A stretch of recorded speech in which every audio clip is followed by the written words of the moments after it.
Hello everyone, and thanks for tuning in again to another episode of Vintage Bolton. Today I'm going to be servicing and stripping down this Haydon motor. And this is the Haydon motor that came from my ARXB, Acoustic Research XB Turntable. And this video is part of a whole series of me refurbishing and modifying that turntable. So if you'd like to check out the other videos, you can view them on my channel, and specifically the video where I was disassembling that turntable and removing this motor. So if you'd like to see that part, check out the video above and below. But for today, I've already got it disassembled from the turntable top plate, and it's sitting here. I've got the switch handy so that I can turn it off and on. And I've got a couple of replacement capacitors. I think for starters, in that previous video, I was a little bit mistaken. This capacitor is the start capacitor. Yeah, that's basically telling the motor which way to turn. And this is the switch capacitor. And that's the one that's going to block out any noise like large pops. So I know I actually definitely need to replace that one because mine's been popping every single time that I turn it on and off. And I suppose after 40 years or so, these old capacitors do go bad. They move away from their intended value. So that's why they cause trouble. And I think this one will, if it's off, its value could be causing a bit of vibration and torque issues for the motor. And I tell you what, it was really hard to find these values, the right exact values for these capacitors here in Australia. I mean, this thing had to be FedExed from America. Yeah, bizarre. Australia's a black hole for components and electrical things sometimes. But anyway, we got them in the end. I hope they're right. I think they're right. We'll soon find out if it doesn't turn.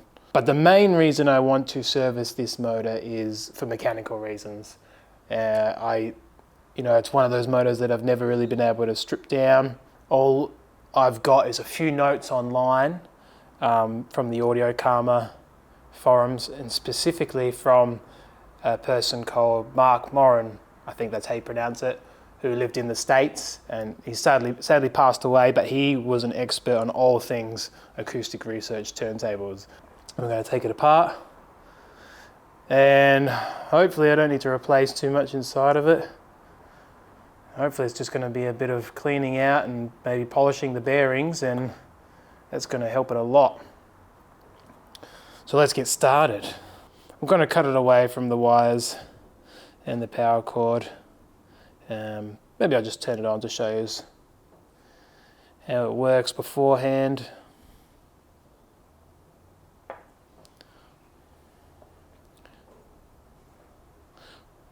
So what I can do is I can just put it back into the switch by these lugs. Give it some power.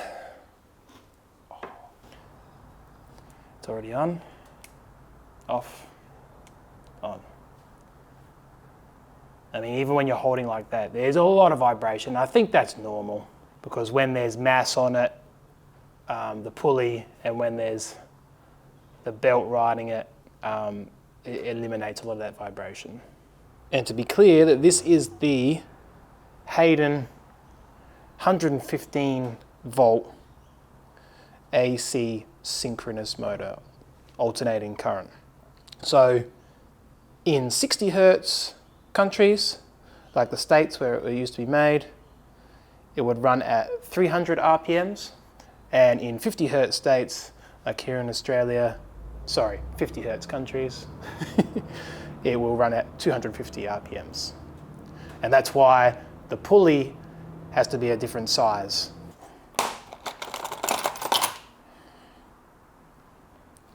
Always taking pictures.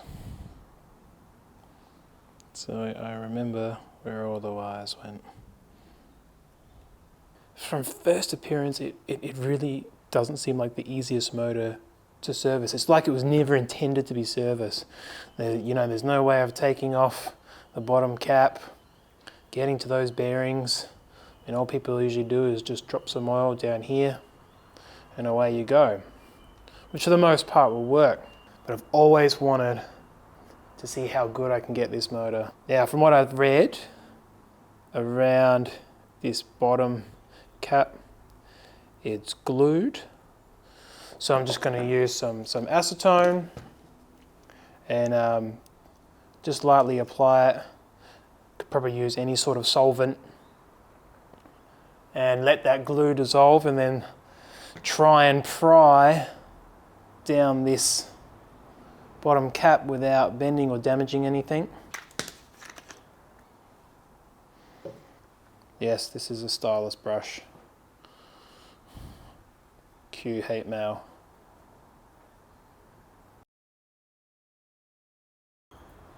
I'm just going to let that sit for a little while.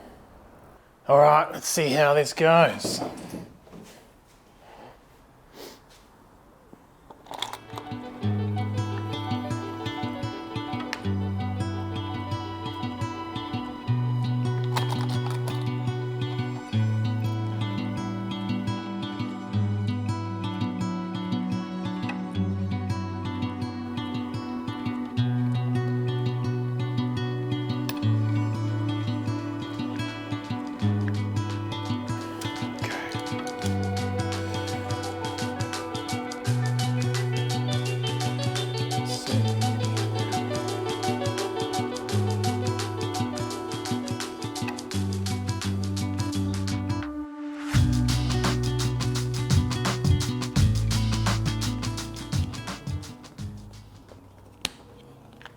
Got it.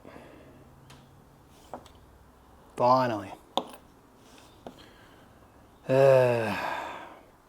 Okay, per Mark's instructions, to remove this rotor shaft needs to be tapped out. So you can use a socket or something just to put it in there to tap it all out. You'll want to be careful, but it's going to need some pressure. Yep. And then something.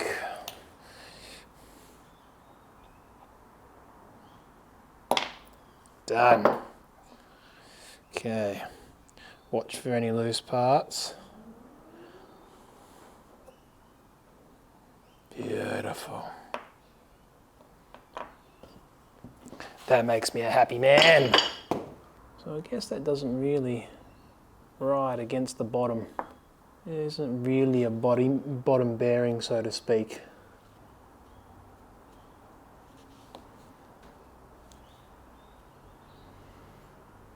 Alright, okay. It's one of the more interesting sort of AC motors I've serviced. I'm used to those, you know, sort of old school 4-pole AC synchronous motors on the big idler drives. But I mean, the first thing you're going to want to do is clean it out. Good old isopropyl alcohol. Clean the hell out of it.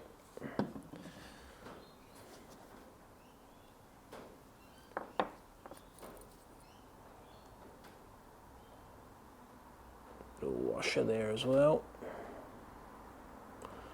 Don't lose that.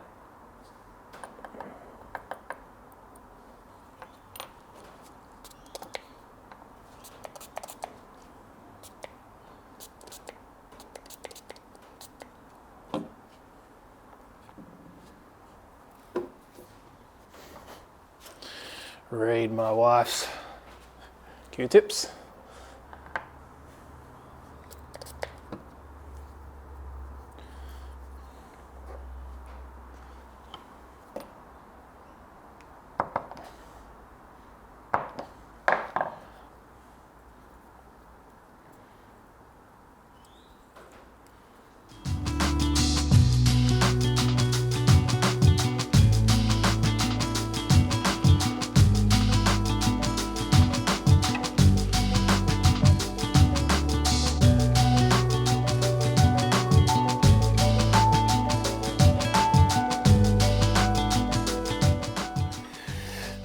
the main bushing, or sort of an oil-like bushing. It would have been impregnated with oil.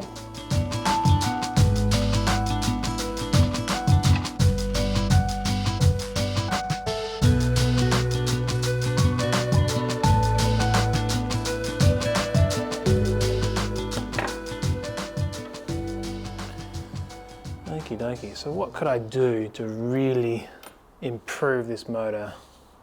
Well, like all things, it's sort of about polishing bearings for me. What I'm probably going to do is boil this bushing, and that's going to soften it up, and then I'm going to re-impregnate it with oil, soak it in an oil bath. But we can definitely polish the shaft. It's got some 3000 grit sandpaper.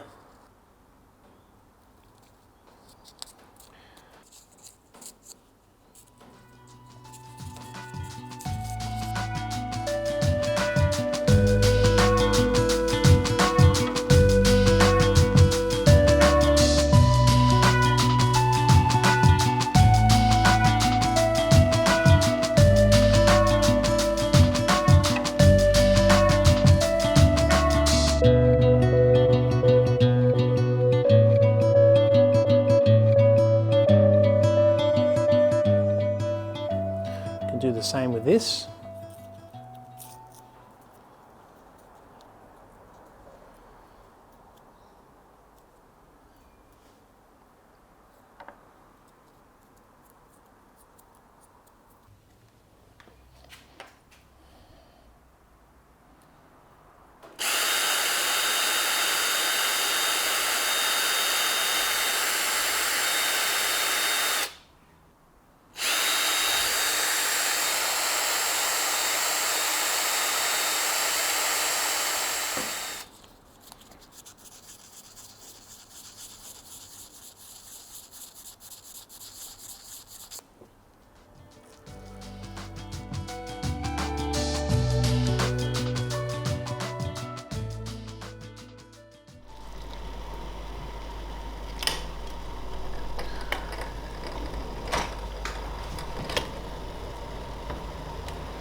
Alright, I am back from boiling this thing. And now I'm going to put it in an oil bath to re-impregnate the bronze bushing. And like I do with all of my turntable servicing and restorations, I use synthetic oil these days. And this is my favourite, Super Lube. Yeah.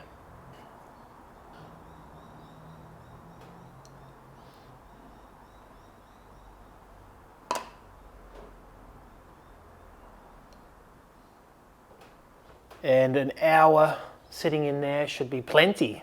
Okay, that's about an hour. So, let's take it out. Clean it up again.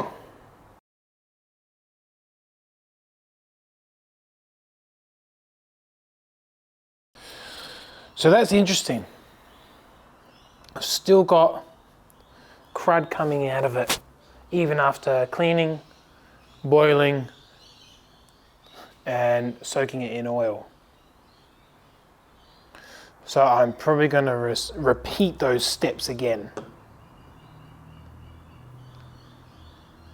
to really make sure that we got nothing left in there.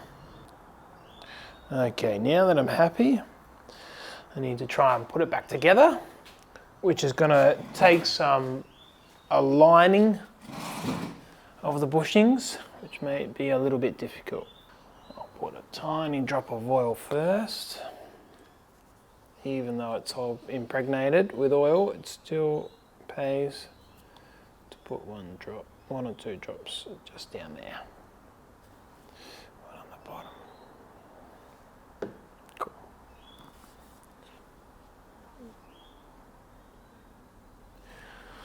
Don't forget the washer.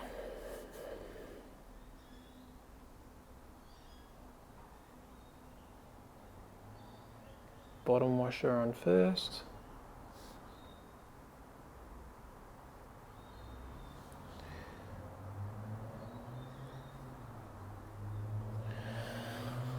top washer.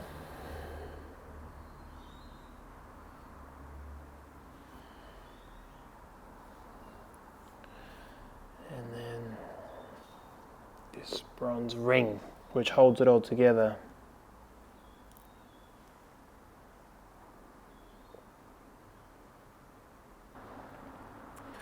And I guess that's the one that needs to be hammered back down. So I'm going to need to use some sort of aligning nut socket to try and get it down there. Eureka, I've just had an idea. The original pulley. It's so simple, but you know.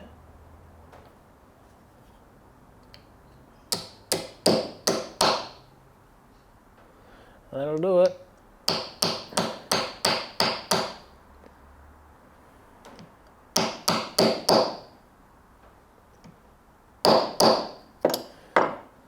I've probably gone too far.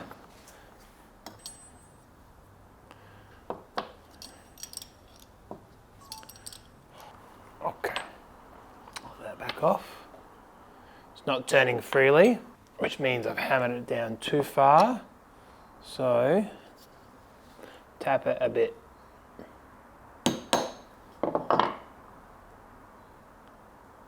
Yeah. Beautiful. Spinning beautifully.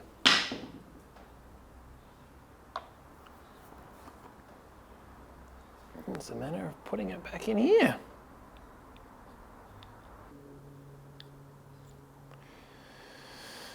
And then I guess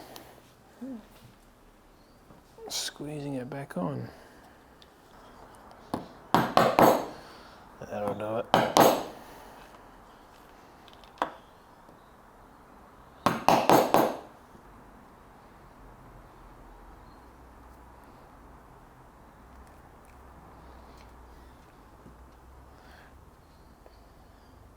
Nice.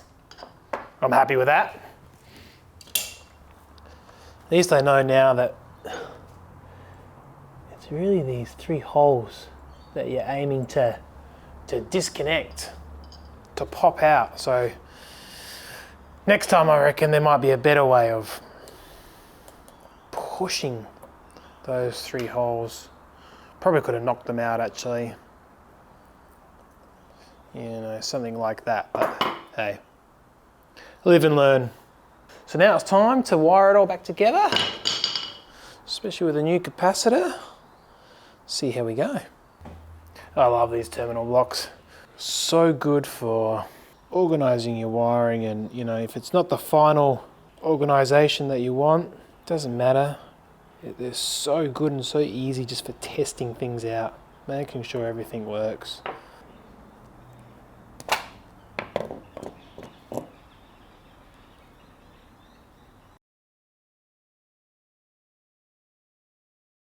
I've got my terminal block here and I've put my capacitor in.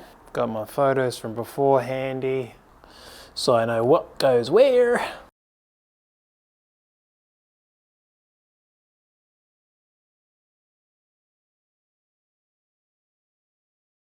Now when I do plug the power in, I don't touch the leads of these capacitors. But hey, what's the worst that can happen? Well, life might be happy. I will change this eventually, but let's just see how everything goes.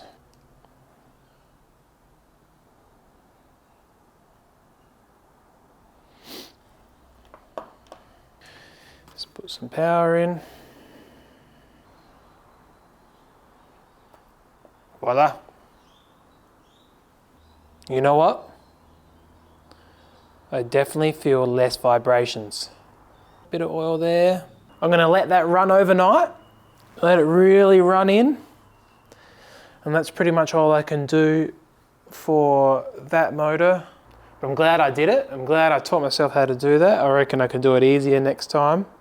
A lot of people get a lot of success just by oiling it and letting it run for a whole night. But you know, I really wanted to go the extra mile. I've heard a lot of people say that they were better than the Hurst motors back then. Not sure if they're better than the Hurst motors that are produced now. But that would be really the only other thing I could do, is replace this motor with a Hurst motor or any other sort of 24 pole AC synchronous motor. But I've never been a fan of wastage, so I think I've done all I can for this motor. So stay tuned for the rest of the build of the ARXB, and hopefully this thing should sing soon. Bye for now.